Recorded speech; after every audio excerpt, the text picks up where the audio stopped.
Minsan gusto ko na lang maging masamang kaibigan.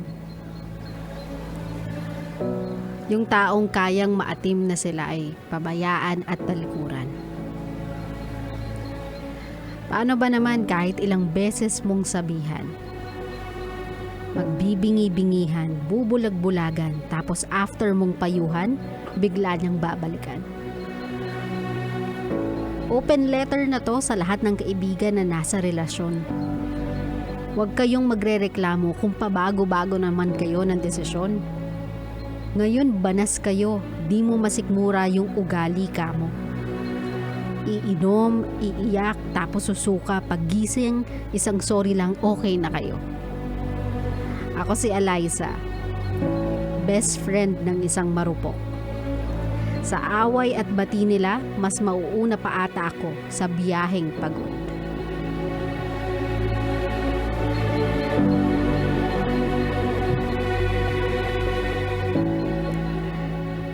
My life, tandaan ninyo kapag kayo ay in a relationship with someone, your relationship is not just exclusive to the both of you.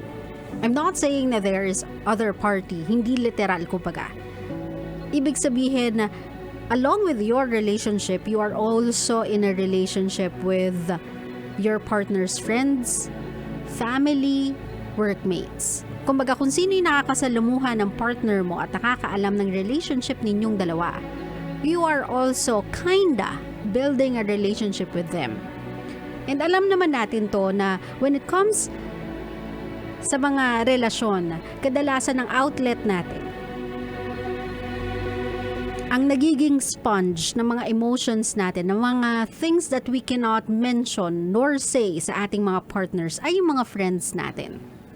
And if constant kayong nag-rant sa kanila, nagsasabi ng mga hinanaing ninyo sa mga partners ninyo, may mga times na exhausting na din para sa kanila pakinggan yung paulit-ulit ninyong problema.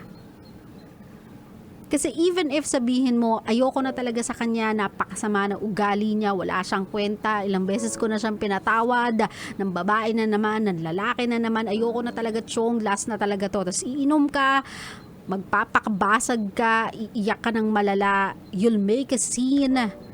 Diba? You'll make your reunion, your avenue, your outlet para umiyak ng malala at ending aalagaan ka lang nila, and then kinabukasan, one text, one sorry from your partner, o kaya pag pinuntahan ka, pag nag-usap kayo, magpo-post ka na I love you so much.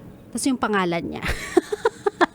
Sometimes it's good and your friends is rooting for you for your happiness, but if it's with the same person na you constantly bash whenever you guys are together, whenever you rant, whenever you try to unburden yourself sa lahat ng mga frustrations mo sa partner mo, sa kanila parang nakakaumay. Nakakasuka kang pakinggan na ulit-ulit ka sarang plaka ka about this person, and yet kinabukasan na sasabihin mong goods na kayo na parang walang nangyari. Parang hindi ka gumawa ng eksena kahapon or last week. Parang hindi ka nag-iiyak, hindi ka nagsastatus dyan sa Facebook or sa Twitter na mga kung ano-anong sad quotes. Kinabukasan ayos na kayong dalawa. After everything bad that has been said and done, biglang out of the blue, you are back together with this person. My love, may mga unspoken and untold stories yung mga people within your relationship. If you feel like you guys are being toxic to each other, you are also being toxic to the people around you. Kasi syempre sila, they are giving you time, giving you an effort kapag pinapayuhan ka nila, kapag sinasamahan ka nila, kapag inaayos ka nila or inaalagaan ka nila sa tuwing babasagin mo yung sarili mo sa alak just because feeling mo your relationship with this person is magtatapos na or tapos na or wala na. Nag-exert sila ng effort to be by your side.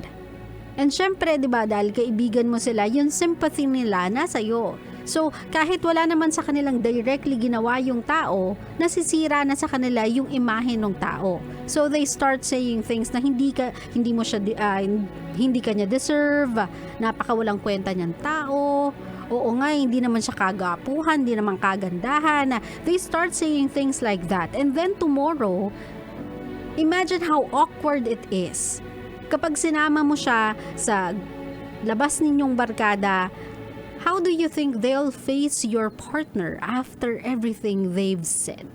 Diba? Parang it's an awkward position for them as well eh. So bear in mind that when you are in a relationship with someone, you are also building a relationship with the friends, with the family, ulitin ko, with the workmates.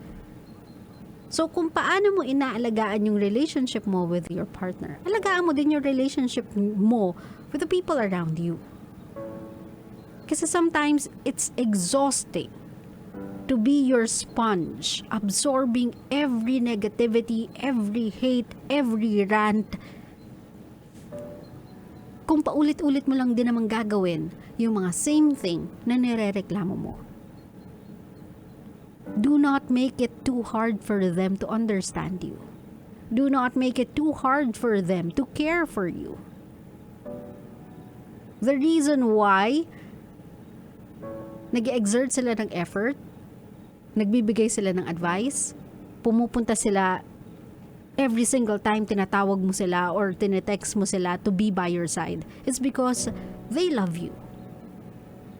So do not make that loving process hard for them by being selfish.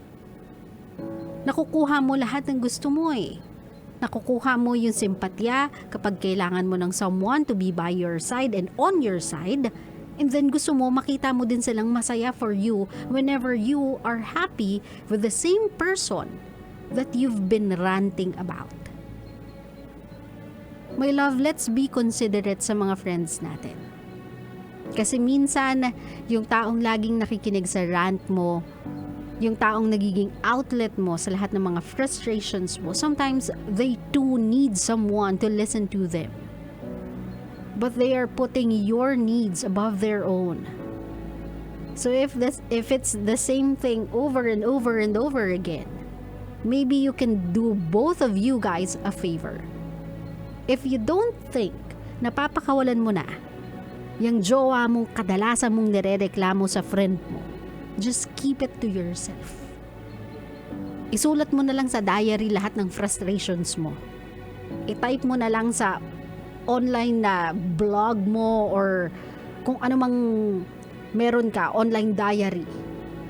Ilagay mo doon. Pero wag mo na siyang ibato ng ibato sa friend mo. Or kahit pa paano magkaroon ka na lang ng disclaimer.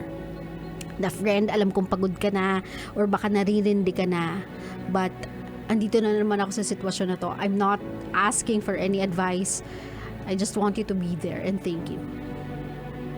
O kaya lumabas na lang kayo without talking about it. Kasi if it's the same problem, ibig sabihin you have the same solution for it. If you are not ready to take a different road, then keep it to yourself and just enjoy the ride. Claro? Claro.